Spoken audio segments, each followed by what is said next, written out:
এক বছরের চিংড়ি মাছ কিন্তু আমি ফ্রিজে রাখি। তো প্রত্যেক বছরে কিন্তু আমি চিংড়ি মাছ একটু বেশি করে কিনি, কারণ যাতে আমার পুরো বছর যায়। আষাঢ়, শ্রাবণ, ভাদ্র এই 3 মাস কিন্তু বর্ষা সিজন। এই 3 মাসেই কিন্তু চিংড়ি মাছ পাওয়া যায়, এরপরে আর আসলে পাওয়া যায় না। তো এই কারণে আমি এই মাসটির মধ্যে কিন্তু চিংড়ি মাছ বেশি কিনে রাইখা দিই। চিংড়ি মাছ কাটতে একটু কষ্ট হইলেও আমি একটু মাছটা বেশি কিনে রাইখা দিই, কারণ যেহেতু এটা সবসময় পাওয়া যায় না, অন্য মাছ অ্যাভেলেবেল পাওয়া যায়। এই কারণে এই মাছটা আমার বেশি কিনা হয়ে যায়, এখানে দেখি ওইখানেই কিনি। তো 2 কেজি মাছ কিন্তু গত সপ্তাহে কিনা হয়েছিল, ওইটি আমি ভাইজা ফ্রিজে রাখছি। তো আজকে আবার 1 কেজি আনছে, 1 কেজি মাছ কাটছি একলা 3টা থেকে শুরু করে 7টা পর্যন্ত চিংড়ি মাছ কাটছি। কাইটা চিংড়ি মাছ ধুইয়া তারপরে এখন আমি ভাইজা নেবো, ভাইজা তারপরে ফ্রিজে রেখে দেবো।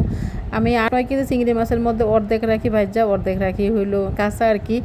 চিংড়ি মাছ কিন্তু কাঁচা ফ্রিজে অনেক দিন থাকলে লাল হয়ে যায়, তো এই কারণে বেশিরভাগ আমি ভাইজা রাখার চেষ্টা করি। ভাইজা রাখলে আর তেমন একটা লাল হয় না। আর কাঁচা যেটি থাকে এটি কিন্তু কাঁচাটি আমি রেগুলার রান্নার মধ্যে কাজে লাগাই, আর যেটি ভাইজা রাখি এটি একটু দেরি করে খাই আর কি, কারণ ভাজাটি সমস্যা নাই, কাঁচাটি একটু সমস্যা। তো এই কারণে কাঁচাটি আগে খাই, পরে খাই ভাজাটি। তো এখন আমি চুলার মধ্যে ফ্রাই প্যান বসাই দিলাম, বসাইয়া তারপরে একটু হলুদ একটু লবণ দিয়ে দিলাম, দিয়ে তারপরে আমি মাছটি ভাজা নেবো। এখানে কিন্তু 1 কেজি চিংড়ি মাছ আছে, তো সবটি আমি একসাথে দিয়ে দিলাম। বেশি ভাজবো না, একটু হালকা ভাজা তারপর রাখবো। চিংড়ি মাছটা কোড়া বাছা করতে একটু ঝামেলা, আর না হয় যে কোনো তরকারির সাথে কিন্তু চিংড়ি মাছটা মানায়। যেই তরকারি রান্না করবেন চিংড়ি মাছ দেয়, এর স্বাদ কিন্তু একটু অন্যরকম হইব। তো আমার বাসায় কিন্তু সবসময় চিংড়ি মাছ তরকারি বেশি আনা হয়। তো যেদিন চিংড়ি মাছ তরকারি আনবো ওই দিন কিন্তু আমার জামাই আগেই করবো এটা চিংড়ি মাছ দিয়ে রান্না করো, অন্য মাছ দিয়ে রান্না করলে আসলে তেমনটা খাইতে চায় না। চিংড়ি মাছ যে কোনো তরকারি রান্না করি এটা কিন্তু আমার সবাই পছন্দ করে, সবাই অনেক মজা করে খায়। আগে কিন্তু চিংড়ি মাছ একটু বেশি খাইতাম, ইদানিং তেমনটা খাইতে পারি না, কারণ ইদানিং সবার মোটামুটি অ্যালার্জি সমস্যা দেখা দিতেছে। তো এই কারণে আগে থেকে খাওয়াটা একটু কমাই দিলেও কিন্তু প্রত্যেক বছরে আমার 10 থেকে 12 কেজি চিংড়ি মাছ লাগে। তো চিংড়ি মাছ আমার ভাজা হয়ে গেছে,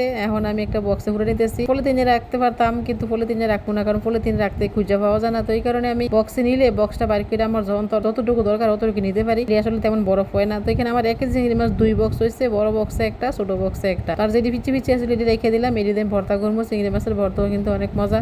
অন্য মাছ কাটতে আলসামি করলো, চিংড়ি মাছ কাটতে আমি আলসামি করি না। আর চিংড়ি মাছ কিনতে আমি আলসামি করি না, কারণ চিংড়ি মাছ যেহেতু আমার অনেক পছন্দ, তো এই কারণে চিংড়ি মাছ যতই কিনে আমি জীবনও চিংড়ি মাছ কিনতে না করি না।